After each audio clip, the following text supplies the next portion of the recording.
với nia kan chief minister ba corrupt phi om lo eng wang nge ka ti chuan swearing in an sarkar don ti chianga swearing in po la ti mai a in zuk lai tana mule ole thlir tu le ngai thatu zong te in zawain chibai le vekule hei puzodin tluanga thu soi hi FB te IG le social media hrang WhatsApp te poneng chu a viral na sakhop maya CM kan nei to zonga Mizoram CM pulal du oma hi a corrupt ber ti in aron soima maya ti chuna corrupt na chan po in huna la iwang ni in aron po ti chunin ZPM thalai lam an lung oilo khop maya thu chu a press release an ron nei nga la kan video masalama te po puzodin tlunga thu le la chu kan ron tar lan to kha eng po ni sela heti fin fi na mu mal em po nei la wa hanin pu ngot mei chu a ming chiat thla ka tin ZPM lam hi FIR an uar kan ti to kha an FIR ngam do nem ti te po kan lo nga ka nga ZPM thalai lam hi anin eng thu le la nge an ron neya eng tiang ching ya puzodin tluanga thu soi hi an ron react tuna kan clear ho photang ZPM thalai in puzodin tluanga in soi fia turin an phut tin caption title an ron da eng poni sela puzodin tluanga chunga hin an lung oi vak lo ani an pu ber ti khan corrupt ber anga aron chuat tat maya eng thu chiang an ron chuak an thirang kho thlir news ni som February sang ni som ni paruk ZPM thalai chuan tun hnaya MPCC advisor puzodin tluangan Congress Bhavana athu soina Mizoram Chief Minister kan lo nei ve nual to voina kan Chief Minister baka corrupt phi an omlo tia Chief Minister pulal du oma chu Mizoram CM an nei to zonga corrupt sona fi hlim lo ber anga achu chu hriat thiam har sa an ti thu an soi kan share zelang nia a ei ruem ti fin fi na tak a om si lo phei chuan eng hi chu laknat ve thei tak turang chi kha ani ve bokani Chief Minister pulal du oma in hun laina le a in sakna chu corruption sum manga sakni thei maya anga puzodin tluangan apuna hian fin fi na mu mal tak petura an phut thu le February thakal mek chung nge ya fin fi na chu tar lang turin an phuta fin fi na tar lan tura nei lawani chuan Chief Minister pulal du oma hne na zia ka ngai dam dil tur le nakin zela an party mi pui le zoram mi pui te hriata thudik lo soi to lo tura an du thu an soi eng poni sela FIR lam pangkha chu ala lang lova pudu oma apu na hi fin fi na ane ni chonon phorro se an ti riap me ni ZPM thalai lam panghian fin fi na phor tura nei lawani chuan pudu oma hne na ziakin ngai dam dil ro se anti bokani kan CM hne na eng poni sela puzodin tluanga a video te po kan en kha atrong huai khop maya alo sheru khiau zok nge eng poni se pudu oma ero kan CM ero i chon thule hla anei lem lova hei puzodin tluanga hi politician senior tak ani ve to a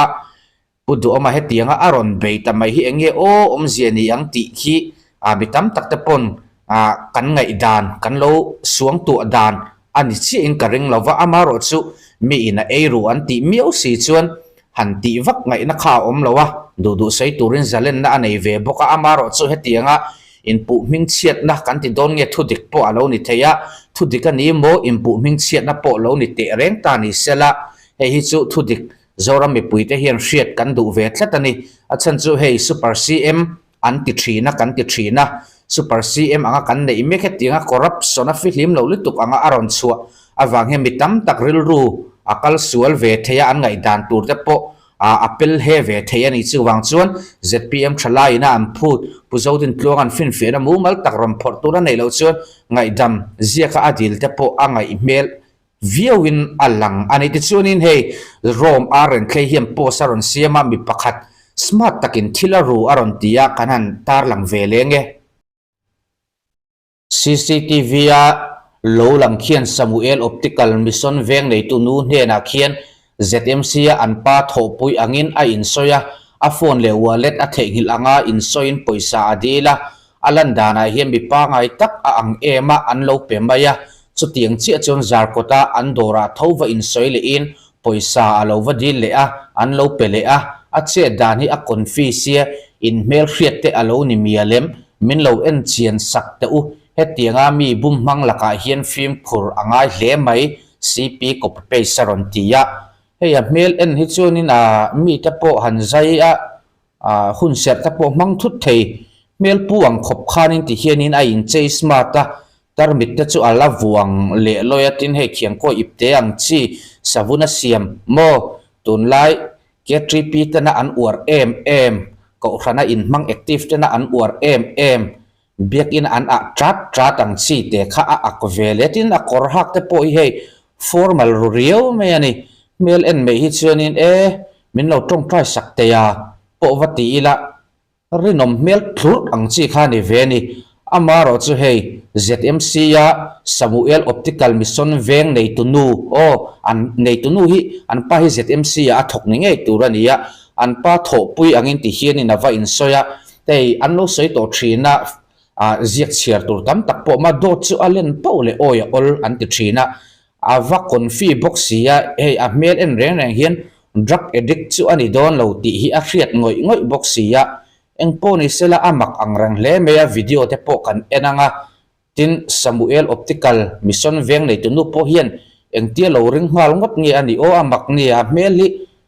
rinom thur ang chi kha ni ve ni enge mowa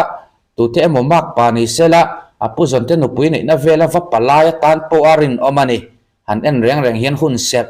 manga short sermon po be khat thei mel hi apuro ule ngala ango puak le ngala mel hi aruk review lo amaro sa tun la chun mi hirin mai to lo turan ni in bum na sa tawatin hei ruang charti ang reng mi bauti ang reng mi zawrama atam ta ema bitin kan film khuranga CCTV omma sela hei ti hianin mi kho en lai na bum ngam chu ani bermaya khai ruk lama expert view don nge ni mi bum hi athiam ve prim hriat thiam a har kho mai eng po ni sela a video hi en photang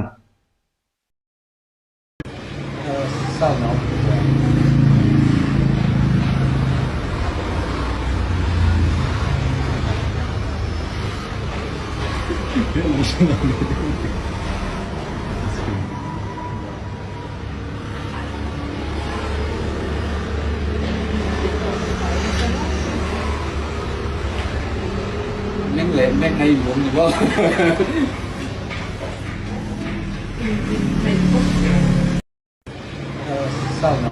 hei ti khanin CCTV footage for cover tu te pon meng le beng anin bumani mo an ron tia he meli han en wang ula pavalai OB veng chunga pavalai OB a mobile pavalai chairman ni om mel te po apuro ule ngala ama hilo repalin omani je comment section lama athalak te po ming le veng te po ron soita ula atha ome he an boi mel khop maya hetianga mi bum tur zonga han smart em han te chua po chu nupui fanau te anei ve nge anga azia lo lampang do khat chu ani ve ni ang po ni sela tunla ya chu mitim dor kai sum dong te po kan film khurangai kan mirin zong takte kan rin angin an lo om lo le thin mo in ngai zon na kong ani mo sum le pai jin sum don ton na kong ani mo kan mirin zong takte pon HIV an kai thei chu tiang chi chuan kan mirin zong takte hiam bin bum le no thin hi kan film khur acha khop mai kan film khur lo chon ha taka in tho chu kan tho chu kha hote in aluang ral vele thei tlatani hei han en wang ula ama hria in omang heti zat subscriber chon tu emotal chon in shrimang in hria chon description a hian number kan da in minron be ula Samuel Optical lam te po kan lo va hril don nia